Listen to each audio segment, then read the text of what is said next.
अस्मानी आणि सुलतानी कोपाचा फेरा शेतकऱ्यांच्या मागे सुरू असल्याचं पुन्हा एकदा दिसतंय। पुन्हा एकदा अवकाळी आणि गारपिटीनं शेतकऱ्यांचं नुकसान झालंय। बघूयात याविषयीचा हा सविस्तर रिपोर्ट।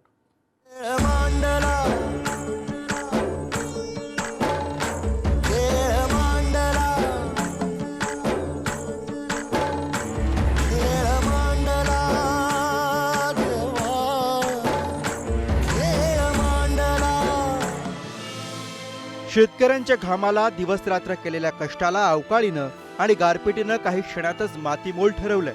या उद्ध्वस्त झालेल्या मळ्यांसोबतच या संकटानं शेतकऱ्यांचं जगणं सुद्धा उद्ध्वस्त केलं। या उत्पन्नावर त्याने ठरवलेले मनसुबे तर वाहून गेलेच, सोबत 2 वेळच्या जेवणाची चिंता सुद्धा सतावू लागली।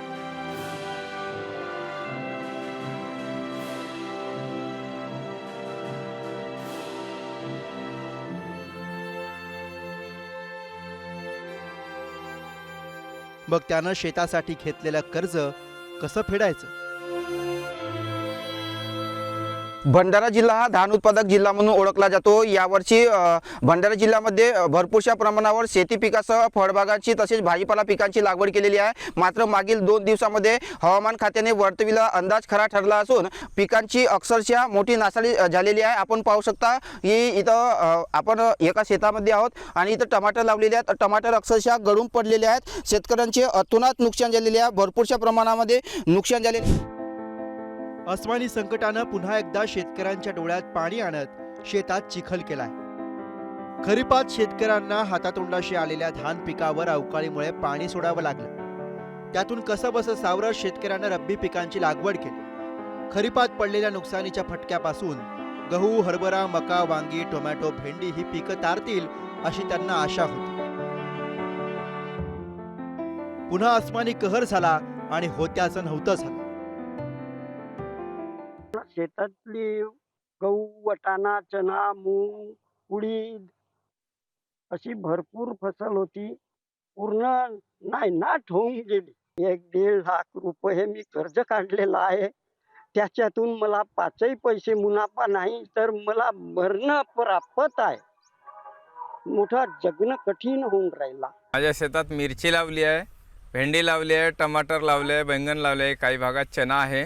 माझ्या 10 तारखेला खूप गारपीट आली, रात्री 1:30 वाजे। त्याच्यामुळे आमची खूप नुकसान झाली आहे। तरी आमची सरकारकडे मान्य आहे का बहुत लवकरात लवकर आमची भरपाई मिळवून द्यावी। वर्ध्यातले शेतकरी सरकार विरोधात आक्रमक झाले। गारपिटीनं केलेल्या नुकसानीची शासनानं सरसकट भरपाई द्यावी अशी मागणी ते करताना दिसतायत।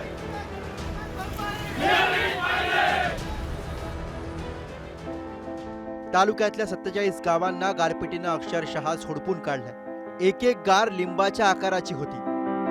त्यामुळे शेतीचं अतोनात नुकसान झाल्याचं शेतकरी सांगतायत। शेतकऱ्यांनी युवा संघर्ष मोर्चाच्या नेतृत्वात अर्धनग्न आंदोलन करत थेट देवळी तहसील कार्यालयावर धडक दिली आहे।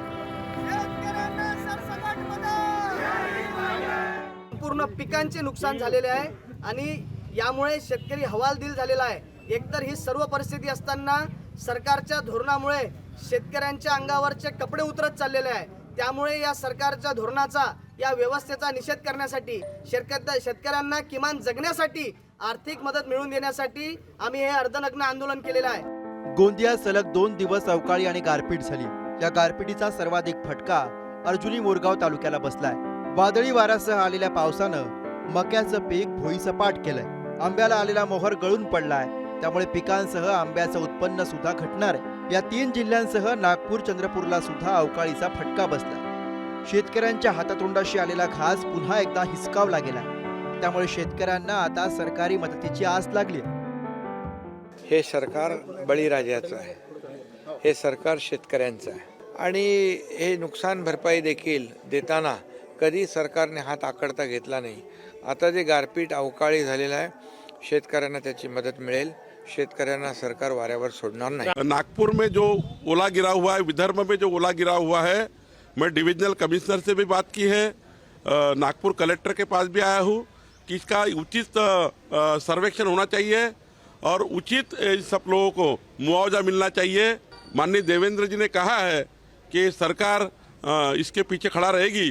कपास का जो भाव है सोयाबीन के ऊपर आज जो परिस्थिति है, ये सारी परिस्थिति को सरकार ख्याल देगी, इसी आशा के साथ मैं आया हूँ। एकीकडे सरकार शेतकऱ्यांचं असल्याची ग्वाही देत मदतीची हमी देते, तर दुसरीकडे पूर्वीचीच नुकसान भरपाई दिली नसल्याची आठवण विरोधक करून देत आहेत. वेळीच मदत नाही मिळाली तर शेतकरी धडा शिकवेल असा इशारा सुद्धा देताना दिसत आहे.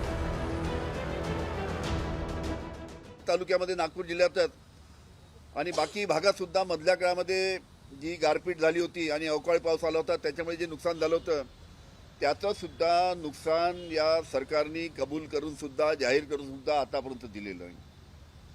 म्हणजे मागे झालेलं नुकसान अजून दिलेलं नाही. आता परत गारपीट झाली आहे.